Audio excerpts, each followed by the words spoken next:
오늘의 주요 뉴스입니다. K 배터리 업체들이 올 들어 중국 시장을 제외한 글로벌 시장에서 점유율이 하락한 것으로 나타났습니다. 글로벌 1위 전기차 배터리 기업인 중국 CATL은 최근 한국에 법인을 설립하며 시장 공략에 속도를 내고 있습니다. 장바구니 물가가 급등하고 경제 불확실성이 커지면서 불황형 소비가 뚜렷해지고 있습니다. 주식시장에서도 이런 불황형 소비주들이 투자자들의 눈길을 끌고 있습니다.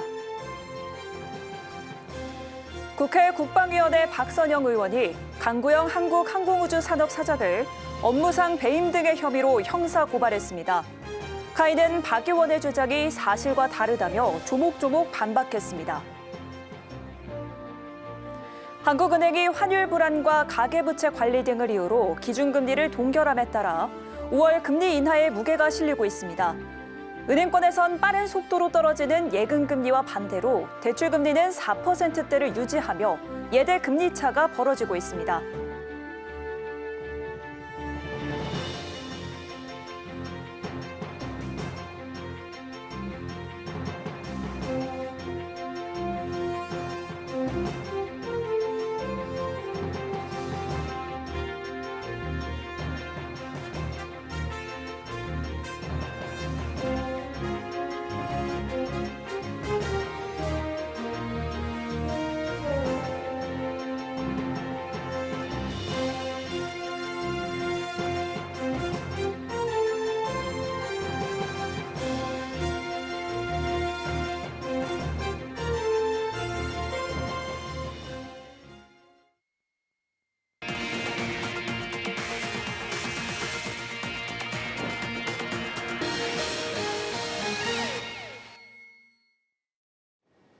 여러분 안녕하십니까? 4월 18일 서울경제 뉴스5 시작합니다. 전 세계 전기차 배터리 시장에서 중국 기업의 영향력이 커지고 있습니다. K 배터리 3사는 중국 시장을 제외한 글로벌 시장에서도 점유율이 하락한 가운데 글로벌 1위 전기차 배터리 기업인 중국 CATL은 최근 한국에 법인을 설립하며 시장 확대에 나서고 있는데요. 한국 배터리 업계에도 가격 경쟁이 치열해질 전망입니다. 이예란 기자입니다. 중국 시장을 제외한 글로벌 전기차 배터리 시장에서 국내 배터리 3사의 점유율이 하락하고 있습니다. 시장 조사업체 S&E 리서치에 따르면 올해 1, 2월 중국을 제외한 글로벌 시장 전기차 배터리 사용량은 총 58.3기가와트시, 전년 동기 대비 27.3% 늘었습니다. 글로벌 전기차용 배터리 사용량은 증가세지만 같은 기간 국내 배터리 3사 점유율은 38.6%로 지난해보다 6.2%포인트 떨어졌습니다. 중국 배터리 업체가 성장하면서 점유율을 내주는 모습입니다.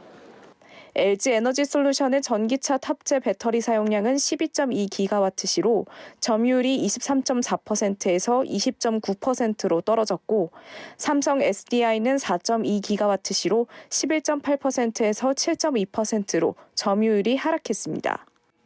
SK온만 9.6%에서 10.5%로 늘었습니다. 한국 업체의 점유율 하락은 세계 1위 중국 업체 CATL의 점유율 상승으로 이어지고 있습니다. 같은 기간 CATL은 16.8기가와트시로 점유율이 26.9%에서 28.8%로 상승했습니다. 이런 가운데 CATL은 최근 한국에 법인을 설립하며 시장 확대에 나서고 있습니다. 미국 인플레이션 감축법과 유럽연합의 핵심 원자재법 등 중국산 배터리에 대한 규제를 우회하기 위한 전략이라는 분석. 이를 통해 한국을 생산과 판매 거점으로 삼아 글로벌 시장을 공략할 것이란 전망입니다.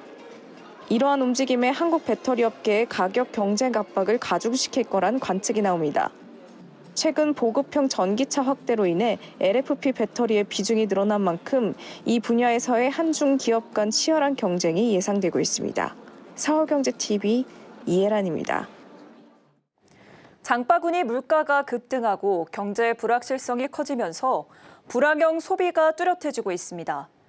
좀처럼 지갑을 열지 않지만 가성비 최저가인 반응하고 싼값이면 사는 소비는 오히려 늘어나는 분위기인데요. 주식시장에서도 이런 불황형 소비주들이 투자자들의 눈길을 끌고 있습니다. 김보연 기자입니다. 길어지는 경기 불황에 가성비 또는 최저가 상품만 잘 팔리는 불황형 소비가 뚜렷해지고 있습니다. 가장 눈에 띄는 곳은 1,000원, 2,000원 등 저렴한 균일가를 내세우는 다이소입니다. 지난해 매출이 무려 4조 원에 육박했을 정도입니다. 최저가에만 크게 반응하는 전형적인 불황형 소비 형태입니다. 다이소 자체는 비상장 기업이지만 날개단 다이소 덕분에 입점업체들의 주가는 불황을 모르겠다는 듯 양호한 상승세를 보이고 있습니다. 품절 대란을 빚은 VT의 주가는 이달 들어 17.7% 뛰었고 같은 기간 미모바이 마몽드 인기에 힘입은 아모레퍼시픽도 14.1% 올랐습니다. 다이소의 트윙클팝을 출시한 클리오도 5.3% 상승했습니다. 외식 물가의 전방위적인 오름세에 라면 소비가 늘 것이란 분석이 나오면서 라면 업체인 삼양식품은 황제주 등극을 앞두고 있는 상황. 여기에 K푸드 열풍이 더해지면서 라면주들은 동반 상승세입니다. 농심의 경우 지난달 20% 가까이 급등한 데 이어 이달 들어서도 오름세를 이어가고 있습니다. 반면 같은 기간 하나투어, 대한항공, 아시아나항공 등 여행업종 주가는 부진에 시달리고 있습니다. 하나투어 주가는 2달 연속 하락세를 이어가며 지난해 고점 대비 30%가량 떨어진 상태입니다. 앞으로도 불황형 소비는 이어질 것으로 보입니다. 실제 대한상공회의소에 따르면 2분기 소매 유통업 경기 전망 지수는 1분기보다 2포인트 하락한 75로 4분기 연속 하락했습니다. 특히 백화점과 대형마트의 경우 나란히 85에서 73으로 크게 떨어졌습니다. 서울경제TV 김보안입니다. 국회 국방위원회 박선원 의원이 어제 강구영 한국항공우주산업 사장을 명예훼손과 업무상 배임 등의 혐의로 고발했습니다. 강 사장이 2022년 9월 부임 후 스마트 플랫폼 사업을 부당 중단하고 폴란드 FA50 수출 선수금 10억 달러를 부실 관리에 손실을 끼쳤다고 주장했는데요. 카이는 박 의원의 주장이 사실과 다르다라며 조목조목 반박했습니다. 김효진 기자입니다. 박선원 더불어민주당 의원이 강구영 카이 사장을 명예훼손, 업무방해, 업무상 배임 등의 혐의로 형사고발했습니다. 박 의원은 강 사장이 2022년 9월 부임 후 스마트 플랫폼 사업을 부당 중단하고 전현직 임직원들을 허위사실로 고발해 명예를 훼손했으며 폴란드 FA50 수출 선수금 10억 달러를 부실 관리해 600억 원 이상 손실을 초래한 바 있다고 주장했습니다. 카이는 오늘 박 의원의 주장에 사실이 아니라고 반박했습니다. 카이는 스마트 플랫폼 사업 중단과 관련해 전임 사장의 지시로 진행된 특별감사에서 관련 기업인 시스노바사의 부실 과제를 확인했고 현재 민형사상 공정위 차원 소송을 진행 중이라고 해명했습니다. 스마트 플랫폼 사업은 항공기 관련 기술 시스템을 현대화하고 디지털화하는 프로젝트입니다. 폴란드 FA50 수출 선수금 부실 관리 의혹에 대해선 폴란드 선수금 입금부는 당시 외환시장 움직임 및 당사 내부 운용 방안에 따라 대응했고 2022년 외환 손실은 총 222억 원이었다면서 최근 5년간 외환 손익 범위를 고려 시 외화 변동폭이 축소되는 등 안정적인 관리를 했다고 해명했습니다. 강 사장이 비전문가 중심 조직 개편과 KF21 설계도를 유출했다는 것과 관련해서도 강 사장 취임 전인 2019년에서 2021년 카이는 매출 하락 및 영업이익의 급감 등 어려움을 겪고 있었다면서 이를 타개하기 위해 긴축과 조직 슬림화가 필요했던 상황으로 강 사장 취임 이후 고효율 조직으로 쇄신하기 위해 조직 개편 TF를 출범해 인사를 단행한 것이라고 설명했습니다. 서울경제TV 김효진입니다. 어제 한국은행이 환율 불안과 가계부채 관리 등을 이유로 기준금리를 동결함에 따라 5월 금리 인하에 무게가 실리고 있습니다. 은행권에서는 빠른 속도로 떨어지는 예금금리와 반대로 대출금리는 4%대를 유지하며 예대 금리차가 벌어지고 있습니다. 이연아 기자입니다. 어제 한국은행 금융통화위원회는 2분기 첫 통화정책 방향 회의를 열고 현 2.75% 기준금리를 동결하기로 결정했습니다. 한해는 환율 불안과 가계부채 관리 등을 이유로 기준금리 숨고르기에 들어갔지만 정치 불확실성 장기화 등의 영향으로 올해 1분기 역성장 우려를 내놓으면서 5월 금리 인하론에 무게가 실리고 있습니다. 한은은 경제상황평가에서 경상수지 흑자 규모 축소와 취업자 증가세 감소 등 실물 경제 전반 하방 리스크 확대를 전망했는데 5월 금리 인하를 통한 유동성 공급으로 경기 개선 마중물 효과를 기대하고 있는 것으로 보입니다. 한은은 이미 지난해 10월부터 기준금리 인하 사이클에 접어들었음을 명확하게 밝혔지만 은행권에서는 예금금리와 대출금리가 서로 다른 행보를 보이고 있습니다. 은행연합회에 따르면 5대 은행의 12개월 만기 기준 정기예금 기본금리는 연 2.15에서 2.75% 수준으로 전달 대비 최대 0.6%포인트 떨어졌습니다. 반면 5대 은행의 지난달 기준 주택담보대출 평균 금리는 연 4.27에서 4.52%로 여전히 4%대입니다. 이는 주담대 변동금리 기준이 되는 코픽스와 은행채 등 시장금리가 하락세임에도 불구하고 이와 반대로 은행들이 가산금리를 올리고 우대금리를 낮춰 대출금리 문턱을 높이고 있는 겁니다. 지난달 5대 은행의 가산금리는 3.008%로 전년 동기 대비 0.24%포인트 상승했지만 반면 우대금리는 전년 동기 대비 1.03%포인트 하락한 1.605%입니다. 현재 금융당국은 은행권을 향해 한은이 지난해 10월부터 단행된 기준금리 인하분을 금리에 반영하라고 밝혔지만 지난해 하반기부터 가계대출 규제 강화 기조를 유지하고 있어 추가 압박 없이 관망하고 있습니다. 서울경제TV 이연아입니다. 태광그룹의 미디어 계열사 티퀘스트가 콘텐츠 자체 제작을 전면 중단하기로 했습니다. 급변하는 미디어 환경 속에서 새로운 생존 전략 마련에 들어갔는데요. 제작팀 해체와 인력 재배치를 선언하면서 정리해고 수순에 들어간 게 아니냐는 관측이 나옵니다. 이지영 기자입니다. 태광그룹 미디어 계열사 티캐스트가 자체 제작 중단을 선언했습니다. 어제 엄재용 대표는 임직원들에게 제작 직무 폐지와 제작팀 해체 방침을 전달하며 제작 인력의 업무 재배치를 예고했습니다. 엄 대표는 미디어 방송 산업은 수년 전부터 OTT로의 급격한 전환, 제작비 상승, 광고 시장 축소 등 여러 복합적 요인으로 위기에 직면해왔다며 방송 산업 전반을 뒤흔드는 위기의 파고를 넘기기엔 역부족이었다고 밝혔습니다. 이어 경제 상황이 악화되면서 그룹 전체적으로 비상 경영 체제에 돌입했고 각 계열사는 위기 극복을 위한 강도 높은 자구 노력이 요구되는 상황이라고 덧붙였습니다. 업계에선 이번 조치가 정리해고로 이어질 가능성도 있을 걸로 관측하고 있습니다. 티캐스트는 남아있는 인력의 재배치 방안을 검토 중인데 구체적인 인원 조정 여부에 대해선 말을 아끼고 있습니다. 티캐스트 관계자는 이번 조치가 콘텐츠 확보 포기나 PP 사업 축소는 아니다라며 제작 인력의 거취는 결정된 바 없다고 밝혔습니다. 한편 티캐스트는 자체 제작을 중단하더라도 콘텐츠 확보와 채널 운영을 계속 이어가겠다는 방침입니다. 서울경제TV 이지영입니다. 국내 와인 시장이 침체기에 접어들면서 신세계 L&B가 가파른 실적 하락세를 겪고 있습니다. 주류 유통 전문 기업으로 입지를 다져온 신세계 L&B가 신사업을 펼치는 등 다양한 시도에 나섰지만 실적 반등은 쉽지 않아 보이는데요. 약 2년 만에 친정으로 복귀한 마기현 대표가 어떤 해법을 제시할지 주목됩니다. 이혜연 기자입니다. 국내 와인 시장 침체 속에 신세계 L&B 부진이 이어지고 있습니다.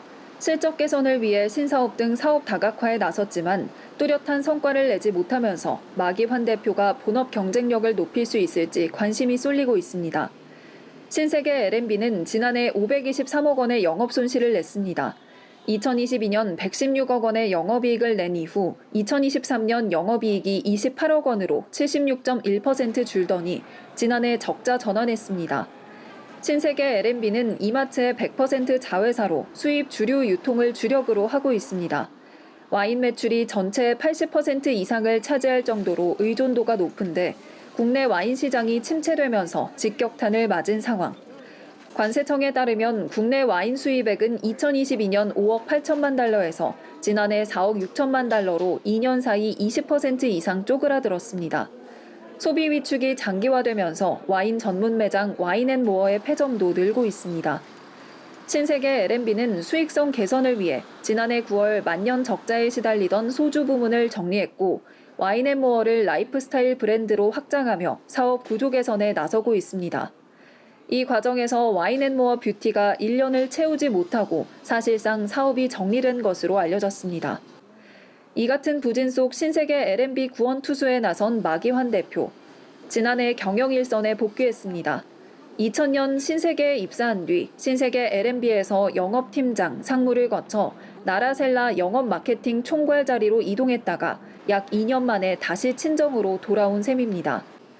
마 대표는 수익성 개선과 본업 경쟁력 강화를 위한 경영 전략을 펼칠 것으로 관측되고 있습니다. 특히 이마트 등 오프라인 유통망을 신세계 L&B가 적극 활용해 실적 반등의 계기로 삼을 수 있을지 관심이 모입니다. 서울경제TV 이혜연입니다. 유네스코 세계 자연유산에 등재된 한국 갯벌의 보존과 지속가능한 활용을 위한 국제 심포지엄이 전북 고창군에서 열렸습니다. 세계 각국 전문가들이 참석한 이번 행사는 고창 갯벌의 생태적 가치를 재조명하는 자리가 됐습니다. 이경선 기자입니다. 17일부터 사흘간 고창 상하농원과 고창 갯벌 일원에서 한국의 갯벌 세파 국제 심포지엄이 열렸습니다. 이번 국제 심포지엄은 고창 갯벌을 포함한 세계 자연유산의 보존과 지속 가능한 관리 방안을 주제로 진행됐습니다. 행사에는 세계자연보전연맹, 동아시아 대양주 철새 이동 경로 파트너십, 영국 왕립조류보호협회 등 국제기구 관계자와 국내외 전문가 100여 명이 참여했습니다. 개회식에는 이정섭 전북자치도 문화체육국장, 심덕섭 고창군수, 제니퍼 조지 동아시아 대양주 철새 이동 경로 파트너십 대표, 얌 바오와 중국 맹그로브 재단 사무총장, 아냐 스제진스키 국제와덴해학교 코디네이터 등이 참석해 국제적 협력을 다짐했습니다. 고창 갯벌은 2021년 유네스코 세계유산에 등재된 한국의 갯벌 중 하나로 멸종 위기종을 포함한 164종 약 10만 마리의 조류가 서식하는 생태적 중요지역입니다. 심포지엄에서는 각국 전문가들이 세파 전략과 해외 방문자 센터의 운영 사례를 발표했고, 종합 토론에서는 한국의 갯벌 보전 방향을 논의했습니다. 세계유산도시 고창군이 다양한 국제기구와 국내외 환경, 생태 전문가들과 함께 한국 갯벌의 보존과 관리에 대한 국제적 협력을 이끌어 가겠습니다. 이번 심포지엄을 계기로 고창군은 국내외 협력을 강화해 체계적인 관리 방안을 마련하고 세계유산으로서의 갯벌 가치를 널리 알린다는 계획입니다. 서울경제TV 전북 이경선입니다.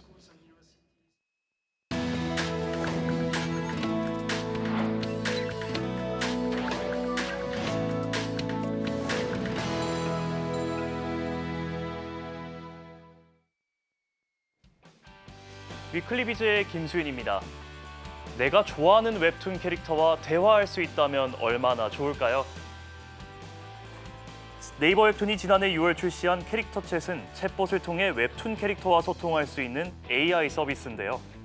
현재 접속자 수가 335만 명을 넘을 정도로 엄청난 인기를 끌고 있습니다.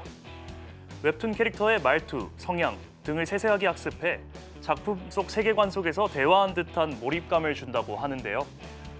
대화가 길어지고 친밀도가 쌓일수록 이용자를 부르는 호칭과 말하는 태도도 달라진다고 합니다. 캐릭터 설정에 맞춘 이색 서비스도 특별합니다. 실제 웹툰 귀혼의 천령 챗봇은 귀신을 쫓는 퇴기사 가문의 딸이라는 특징에 따라 카드점을 봐준다고 하는데요. 이런 생생함에 매료된 이용자들의 요청으로 출시 당시 4명이었던 캐릭터는 현재 12명까지 늘어났다고 합니다. 캐릭터챗에서 내가 좋아하는 캐릭터와 과몰입 대화 한번 나눠보시는 건 어떨까요? 도쿄 시내 한복판에서 김치 팝업 스토어가 열립니다. 대상종가는 오는 29일부터 다음 달 5일까지 도쿄 시부야구의 크레인즈 6일 사이에서 팝업 스토어 김치 블라스트 도쿄 2025를 운영한다고 밝혔습니다. 이번 도쿄 팝업 스토어는 서울과 런던, 부산에 이은 4번째로 종가의 우수한 김치를 일본에 알리고 현지 브랜드 인지도를 확대하기 위해 기획됐는데요.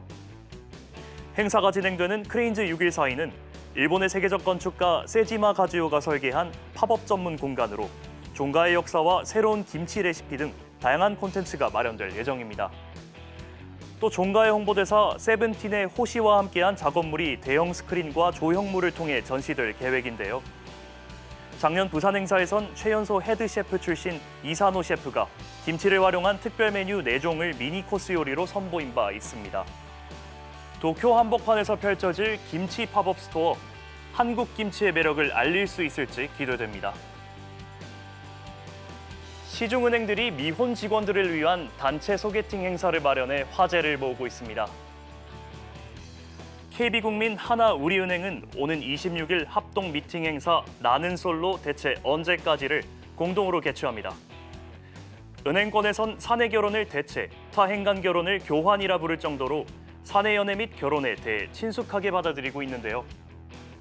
참가 희망자들에게 MBTI, 취미, 지원 동기를 담은 자기소개서를 접수하고 서류 심사와 블라인드 평가를 거쳐 최종 인원을 결정할 예정입니다. 행사는 인기 예능 프로그램 나는 솔로처럼 다양한 미션과 체험형 활동으로 구성된다고 하는데요. 자기소개로 시작해 첫인상 투표, 팀 정하기, 단체 레크리에이션, 저녁 식사 및 최종 매칭까지 하루 종일 이어진다고 합니다. 은행판 나는 솔로 과연 몇 커플이나 탄생할지 기대됩니다. 엔젤리너스가 종근당과 손잡고 건강음료와 저당 디저트 신메뉴를 선보입니다. 신메뉴 라인업은 총 5종으로 종근당 건강의 아임비타 멀티비타민 에너지샷과 락토핏 맛있는 유산균 다이어트 코치 등 3가지 브랜드의 건강 소재를 활용한 음료와 저당 디저트로 구성됐는데요. 먼저 멀티비타민 에너지샷 한 병 분량의 비타민 얼음을 바탕으로 저당 과일 베이스와 조화를 이룬 제로슈가 애플 캐모마일티 자몽 에이드를 선보입니다. 저당 애플 요거트 스노우는 락토핏 맛있는 유산균을 원료로, 저당 프로틴 초코 쉐이크와 라떼는 맛있는 다이어트 코치를 원료로 활용해 출시됐습니다. 또 디저트에 대한 고객 수요와 웰니스 트렌드를 접목한 저당 마스카포네 생크림 케이크와 저당 베이지안 초콜릿 케이크도 함께 선보입니다. 엔젤리너스와 종근당의 만남, 걱정은 덜어내고 달달함은 챙길 수 있겠네요. 위클리 비즈였습니다.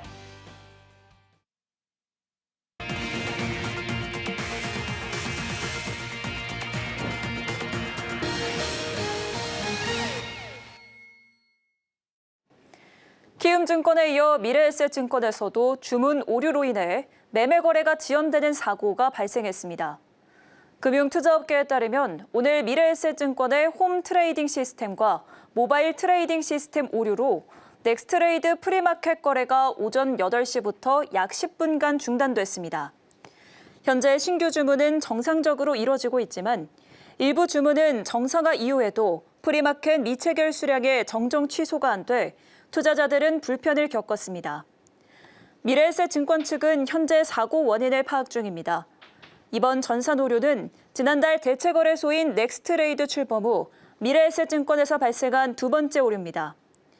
지난달 4일에도 미래에셋증권 HTS와 MTS에서 주문 체결 조회가 지연된 바 있습니다.